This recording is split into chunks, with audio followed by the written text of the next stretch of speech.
Thanks, Ryan. That was a great review of our features of our product. Now let's go over the application of our product, some common myths and misconceptions of our product, and lastly we're going to cover the financial aspect of our proposal. As Ricky was saying, it could happen in an instant. Bright red bleeding from a limb. So you're going to grab your tourniquet, you're going to apply it around the limb, put it through the loop, then you're going to want to twist until all the bright red bleeding has stopped.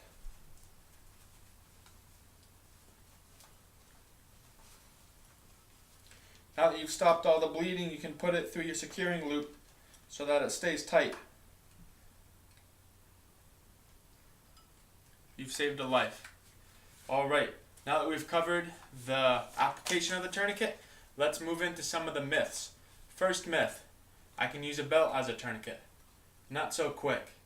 The belt only applies enough compression to stop venous blood flow, which only is not enough to prevent your body from bleeding out.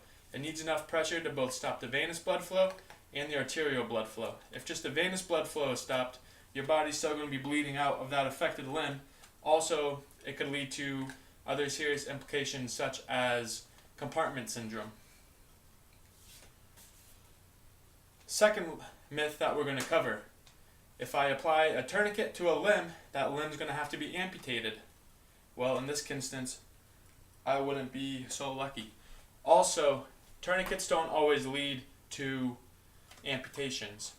Based off of 8 studies from pre-hospital tourniquets, the rate of amputation is only 18 to 23%. I'm sorry, 13 to 28%. Also, in a meta-analysis of 6 studies from the military, it showed that tourniquet use was good and only had an amputation rate of 19.2% with a 95% confidence interval of 15.8% to 23.2%. Those are pretty good odds of keeping that affected limb.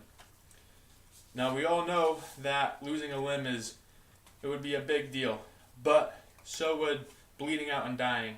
That's why we choose life over limb. Prosthetics have come a long way in the past few years, and people who lose a limb would still be able to carry on a pretty comfortable life. Also, if your patient is law enforcement, military, or anybody else in the emergency services, you could crack a joke about them becoming RoboCop. We all know one of the best forms of medicine is laughter.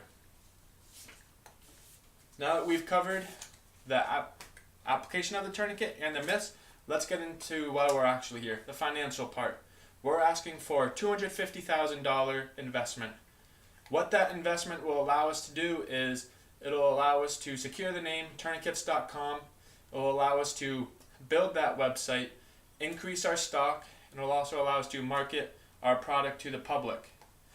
That initial investor will get 25% ownership of our company.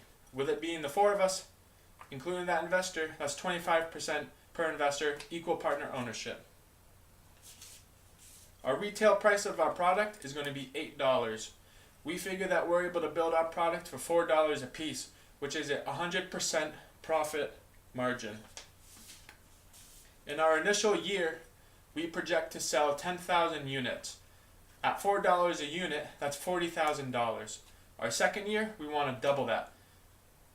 And we're going to double and double and double up until 5 years, and that's where we project that we'll max out. At that point, we'll have a profit of $640,000 a year. Also, with that being said, each investor will have made $310,000. In those 5 years, that's a 24% return on investment. That's pretty good. This offer is not only sensible, it's also lucrative due to that money increase.